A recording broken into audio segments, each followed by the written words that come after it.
Ladies and gentlemen, and welcome to another scenario from our channel where we are exploring the 100 Years War period taking part in the middle of Europe.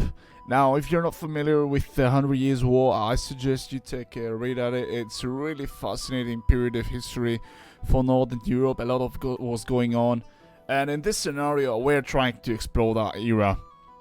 So as you can see here, the map takes part in England, France, northern Spain, Catalonia, a bit of northern Italy, Germany, Denmark, Norway, a bit of Sweden, Poland, slightly, and Hungary. So in this scenario, you are gonna be able to play as any of the factions that you want, trying to forge your own destiny in the 100 Years War. Take the part of Britain or France, or maybe try and take them both down. So, as you can see, we have a numerous amount of factions. The map is massive, as I said. We are on ludicrous size. So, we're gonna start showcasing some factions, and that will be it. Now, if you want guys to see any more scenarios or anything you want to play, feel free to leave a like, subscribe to the channel, as well as leave any suggestions for videos that you would like to see down below. So, let's get started. We have the Welsh tribes, as the smallest and weakest of all factions. They begin here with a small castle of sorts and everything. We have a small village, a castle, a small mill down there, farm, and we got another village on the edge here. They begin with a lot of potential if they so wish to. So they're in a good spot. They're not the strongest, but they have a lot of colonization abilities in Cornwall and whatnot. Now, let's get on to the second civilization. We got, driving down the road, we got Britain with London here. We have the Tower of London and Britain. We have Henry V leading his kingdom to victory. We got this beautiful, massive city with lots of riches and stuff. And then on, we have a small village down here in Southampton. Nothing crazy, just a bit of a head start. And, of course, last but not least, we got the French positions here in Anjou and Bordeaux, with a castle and a town center. Gives them a new dynamic. Here they have all the areas surrounding them for grabs, and I think that gives them a really nice potential. Now let's get on to Kingdom of France, here in Paris, surrounded by the river Seine. I have no way how to pronounce it properly. The Kingdom of Paris flourishes. It has a massive city. The Kingdom of France, the Kingdom of Paris, apologize. They have a massive city led by Jeanne d'Arc.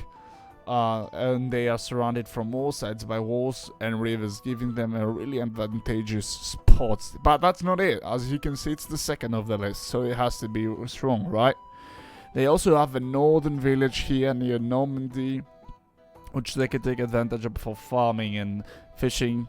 And down as well, they have Lyon here, which they can also take advantage of. It has a town center, gives them a lot of possibility and the ability to control the river, since this is one of the few passages, along with this one and this one, that they can control. There are 3 passages for the River Rhine from this side, and also, yeah, they're in a pretty good spot. Pretty strong faction, but they're also surrounded from possible enemies from all over the place, so it's quite challenging as well. That's why they are quite strong, as well as England is also quite it can be attacked by Spain or Aragon or Welsh tribes or whatever. So let's get to number 4 actually. We have the Kingdom of Aragon and the nice city of Barcelona. Now, the Kingdom of Aragon was basically an afterthought. I wasn't sure if I wanted to squeeze in here a faction, but they have a really nice defensive position from the mountains, the Pyrenees, and they got a really nice city layout. The faction they have their wonder here. And they're in a pretty advantageous spot, actually. They're not the strongest. They are the second and least strong faction, but they can defend it quite easily and expand into mainland France. They also got a small village here, which they can exploit if they want to for lumber and gold, as well as make a trade hub or something. Moving onwards to number 5, we got the Republic of Milan. Now, surrounded by the Alps, the Republic of Milan starts off with arguably the best defensive position in the game, along with Aragon. They have a massive city here, which they can exploit for farming, wood cutting, gold mining, stone mining, whatever you wish. And they all got it in-house, so they are quite secure, and they have the ability to wage war on all sides if they so wish to. The city of Milan itself is fabulous, and it's massive, and it's a joy to behold such riches. And they are led by Poplia, because the Italians don't have that many heroes that could be used. Now, let's move on to number 6. And the third was the third strongest faction in the game before Denmark jumped in. We got the Holy Roman Empire here in the capital of, I guess this is Nuremberg, but whatever. So they begin with a really strong city, close to the Rhine. And at the beginning of the Danube, they have a nice castle here. They are in a really safe spot, so to say, because their northern lands are quite far away and they control most of it. And yeah, that's a nice city. They have some farming going on up here, and they're in a good shape. Now, the second city they possess is the trade hub of Hamburg. And Hamburg has a lot going on. They have the 2 ports here leading onto the North Sea, full of fish to exploit. They're in a really nice crossroad between Denmark and France. They got their really nice temple, some riches as well. They got a town center, which can be really useful for development of the city. And yeah, they're in a pretty good spot. And then on we have Stettin, possibly. Not Stettin. I'm gonna figure it out, don't hate me.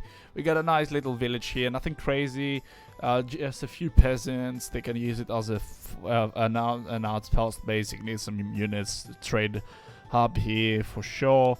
And yeah, that's about it for the whole Roman Empire. They are really far away from their main city, so that can pose a problem, but they're pretty good. That's why they are now 6th. Jesus Christ. 5th, they're falling down. Wow. Anyway, let's go to number 7, the Kingdom of Denmark, which is led by the Okay. I think that's a bug. Anyway, let's go to the Kingdom of Denmark. Yeah, if you see any sort of weird stuff, it's because they're spamming everything. But yeah, that's the Kingdom of Denmark, led by a guy who's not anymore here. But they begin with Aarhus, which was a famous trading city of Denmark and whatnot. Not the biggest, but really well fortified and isolated from the rest of the world. They got as well as a really defensible position. They can fortify this place and it's done for. I really like the starting position. Of course, people can pass from here, it's nothing. And they also got some other stuff. Now they got a little island here populated with another dock and some townhouses, and also they went to the castle age apparently.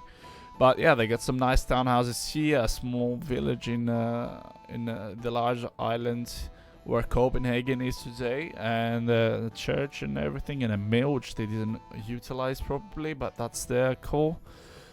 More mining camps. I think that's a bug. They have completely bugged. Anyway, and last stop, it's their little outpost in Norway, which they have the wonder as well, which they can use for lumber camp, mining, or trading, whatever they wish to do. Where is that going? Nowhere. I don't know why they would do that. And last but not least, for sure, it's the Kingdom of Hungary, led by the Magyars. Now, the Kingdom of Hungary lies on the far east of the map, and it's one of the most secluded kingdoms of them all. They are quite far away from everything, besides their little outpost, which we will cover in a bit. The river, we have here Buda and Pest, and the river Danube flows between these cities, which are united today. and show outposts to present them like that. And yeah, they have 2 passings of the river, really nice, really good defensible position, nice gates. They have 5 gates towards the city. They get a lot of walls, they got nice towers, a castle, whatever you want, they got it. And they have a really nice, look at the distance between them and Italy or the whole Roman Empire here and the outposts. So they're really good. Now moving onwards, we have a massive farmland. Jesus Christ, what are all these? Wow. Moving onwards, following the road, we got an outpost. We got a little outpost here for the Kingdom of Hungary, led by the Magyars, yeah. Which they can use to control this part of the river. They got a marketplace which they can utilize, some houses, a town center which they can prove useful.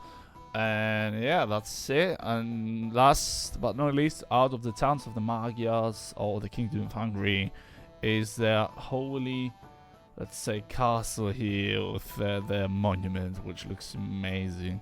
Yeah, that's the last bastion, let's say, of the Kingdom of Hungary, which is the palace or the royal castle, if you want to call it, with barracks, archery range, stables and whatnot, some riches as well, and a mill. So yeah, I'm not gonna play out, obviously, because I'm really back. Yeah, I'm filled full of kills. William Wallace don't kill me. So yeah, that was the showcase of the scenario. The link for the download will be available in the description below. I'm gonna also post it in the comment section. What the hell? Yeah, this is the Miklos Toldi is the hero of the Hungarians. Now that we found him, and for the French, it's Zonta. Yeah. So if you want to download it, it really took me a while to make this. It's not an easy process to make something like this with all the factions and the details and historical accuracy as much as possible, as well as making sure that these things look realistic, because it's really hard to edit a map. It's not hard, but it takes some effort and details that need to be put to look realistic.